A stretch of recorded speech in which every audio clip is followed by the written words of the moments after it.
Is on good. It's always a bit intimidating to be introduced as having to deliver a cracking good talk. I'll let you be the judge of whether it's a cracking good talk or not. But we are thinking about this question: where was God in 2016? The Metro headline, Metro newspaper in London, the headline on the 1st of January this year said, "Death, war, Donald Trump. Thank God 2016 is finally over." There's no denying it, it went on. 2016 has been one long shower of crap. It seemed as though the whole world surged to the far right politically. Huge parts of the globe have been embroiled in bloody, vicious conflicts, and all of our most beloved stars have died. So I think we'll all agree when we say, thank God 2016 is finally over. Pretty to the point, isn't it? But it's how many of us felt as the year ended. We lost a load of household names. David Bowie, Prince, Muhammad Ali, global superstars. Terry Wogan, Caroline Aherne, Alan Rickman, big names in our own world. I was convinced actually towards the end of the year that the Queen was going to die. You know, she didn't appear at church on Christmas Day, and they said she was very ill and everything, and it's very unusual for her to miss church on Christmas Day. I was convinced that 2016 was going to be topped off with the death of the Queen. Mercifully, it didn't happen. It's always unsettling, though, isn't it, when household names pass away, because we feel like we know them. That's why they're called household names. We bring them into our household. They're on our TV screens. They're in our living rooms, week in and week out. And when we feel like we lose a household name, we feel like we lose a bit of ourselves. It's emotional. Then Brexit, well, it cast a mood of fear across the UK. And then the news from the United States that Donald Trump was going to be the new leader of the free world, that was chalked down as another black mark for 2016. Not to mention then, not just one, but several refugee crises, and the whole situation in Syria in particular keeps rumbling on. The mood was grim, pessimism, fear, cynicism, everywhere. We were glad to mark the end of 2016. Time Out magazine tried to gloss it all over. Their title on the last edition of the year was, "Oh, come on, it wasn't all bad, London waves goodbye to 2016. But it was pretty bad. And, truth be told, when Big Ben chimed at midnight, the end of 2016, the arrival of 2017 didn't fix anything, did it? All those things still happened. And the consequences of the things that were difficult continue to be real issues for us. So the question, where was God in 2016, could just as easily be rephrased right now. Greed, exploitation, political chaos, evil, human grief and suffering. Where is God in all of that? It's an age-old question because these things aren't new. We've had evil and suffering from the beginning. So it's always been a natural question. The Christian faith purports that God is all good and all powerful. And the question is, well, if that's the case, where is he in this mess? Now, the way I would respond to the question, the way I'm going to respond to the question, depends who's asking.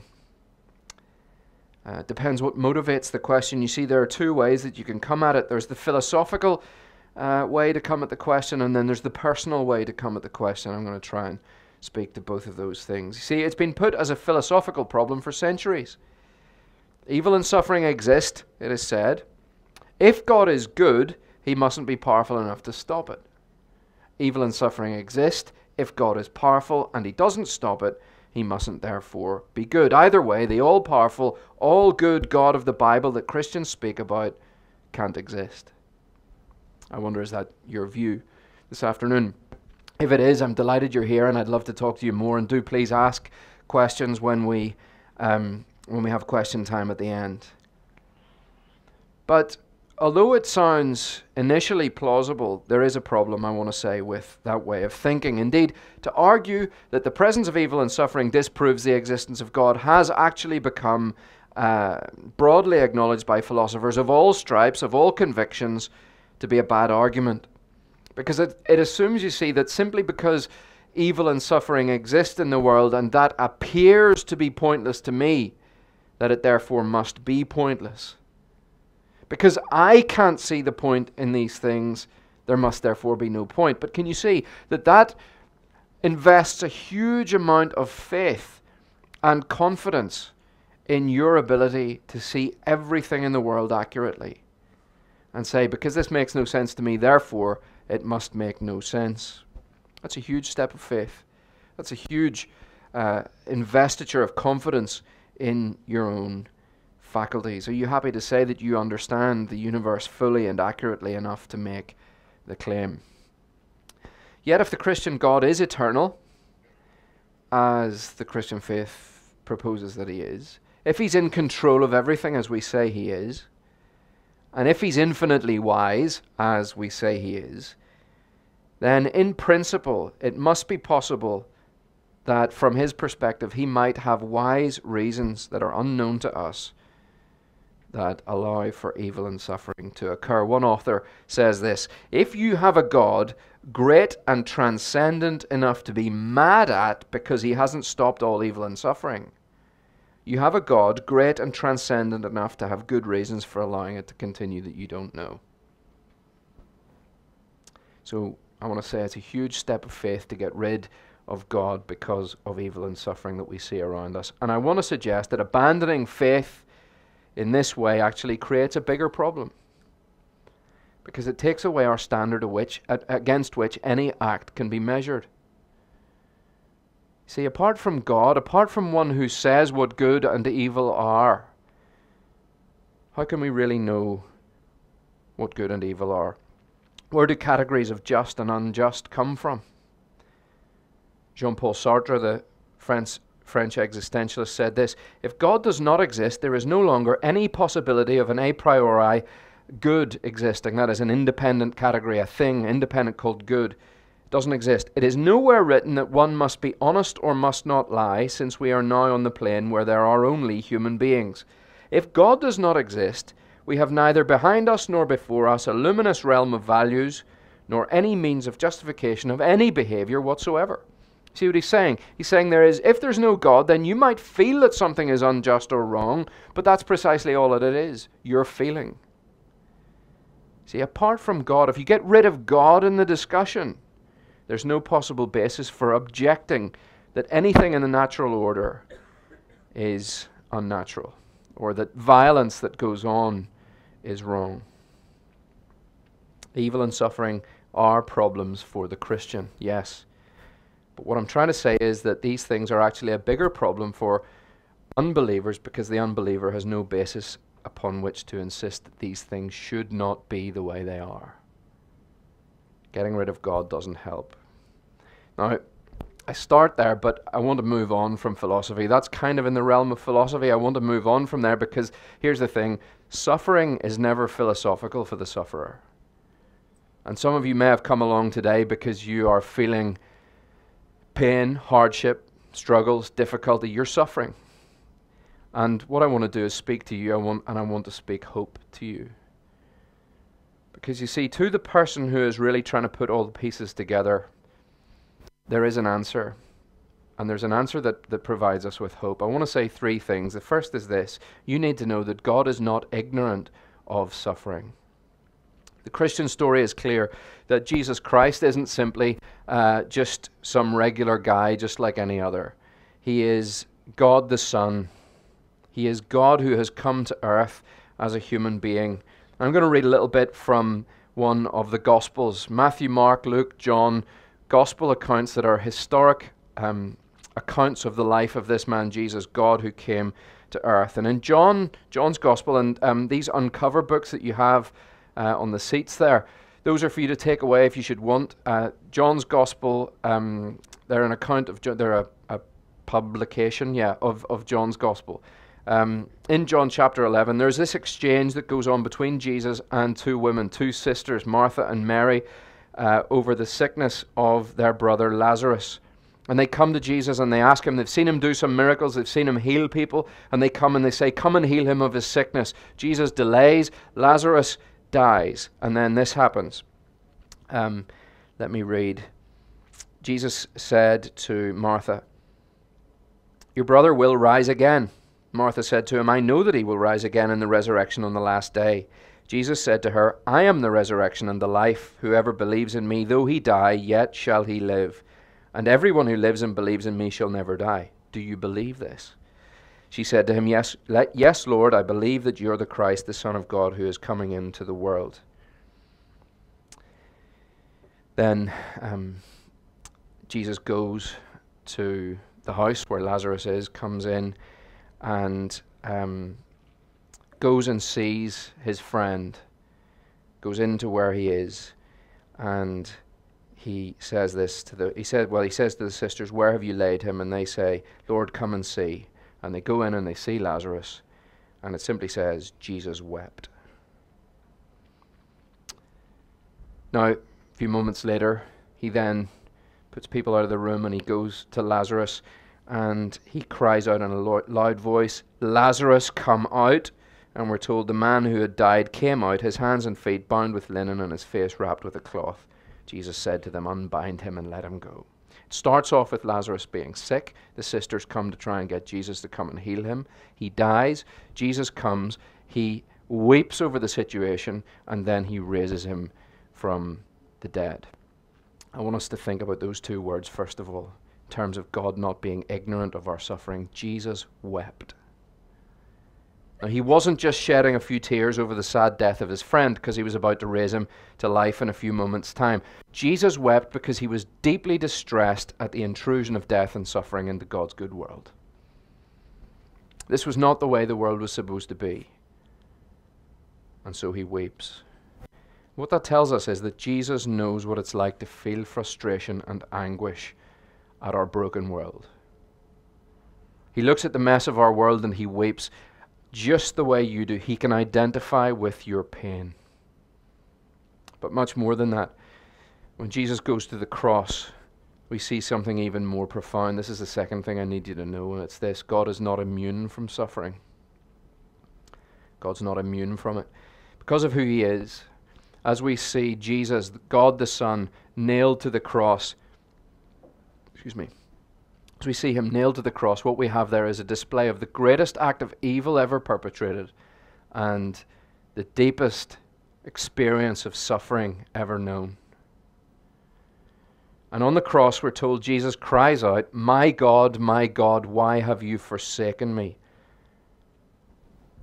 He is bearing in that moment the exclusion from God the Father that he had never known before. For all eternity, the Son and the Father had been in this love relationship, perfect love relationship for all eternity. And in that moment, he was bearing the forsakenness of the Father. He was being cursed by God. That is a suffering that none of us can even begin to imagine. One author says this: Christianity alone among the world religions claims that God became uniquely and fully human in Jesus Christ, and therefore knows firsthand despair, rejection, loneliness, poverty, bereavement, torture, and imprisonment. On the cross, he went beyond even the worst human suffering and experienced cosmic rejection that exceeds ours as infinitely as his knowledge and power exceeds ours. If we want an answer to the problem of evil and suffering, the cross of Jesus Christ, whilst it might not tell us everything we want to know, whilst it might not tell us what the answer is, it does unequivocally tell us what the answer is not. And it is not that God doesn't care. God is not indifferent or detached from suffering. Some people talk about God, don't they, like he's sitting, it's kind of indifferent to the horrors of the world. He's sitting on some sort of celestial deck chair. I read somewhere, one author said this: in some celestial deck chair while the hungry millions starve, an armchair spectator gloating over the world's suffering and enjoying his own insulation from it. Lots of people talk about God in that sense when they're going through suffering. One look at the cross of Jesus Christ makes that claim impossible. He takes our suffering so seriously that he was prepared to take it on himself. I realize at this point you might say, well, so what? It all sounds fine, but what's it got to do with me? What good is it for me that he experienced that suffering? What good is it for me that my friend might hurt themselves because I've been hurt in some way? Might be a nice sentiment, but surely it's no more than that. Well, we need to grasp, thirdly, then, the significance for suffering in what's going on at the cross. And the third thing I want you to know is this: God promises an end to suffering. If we go back to Lazarus, we see Jesus raising him with a word. Lazarus, come out, he says in a loud voice, and Lazarus stands up. It's almost comical, I imagine, the way that John presents the scene. This man stands up, he's been wrapped for the grave, he's covered in bandages, and he gets up and they kind of pulls him off, and out he goes, raised to life again. Jesus is demonstrating that he has the power over death, our greatest enemy. And we see this most clearly in his own resurrection. I read back in verse 25 of John 11, I am the resurrection and the life, Jesus says. He who believes in me will live even though he dies. When Jesus was raised from the dead, here's the thing, he opens the door to a renewed world, a renewed cosmos. Through his suffering, the penalty for sin has been paid, and because he gets through death, he can get us through death as well. The resurrection of Jesus Christ is smashing the doors off this world to a transformed future. And we don't rise again for more of this same life. You think to yourself, oh, well, if I'm going to rise again, is it just going to be like this all over again? Not at all. We don't come back to this life with all the same struggles. We're raised to a new creation. The imagery in the Bible is feasting, joy, satisfaction, where all suffering will be a thing of the past. In fact, Jesus promises to wipe away every tear personally.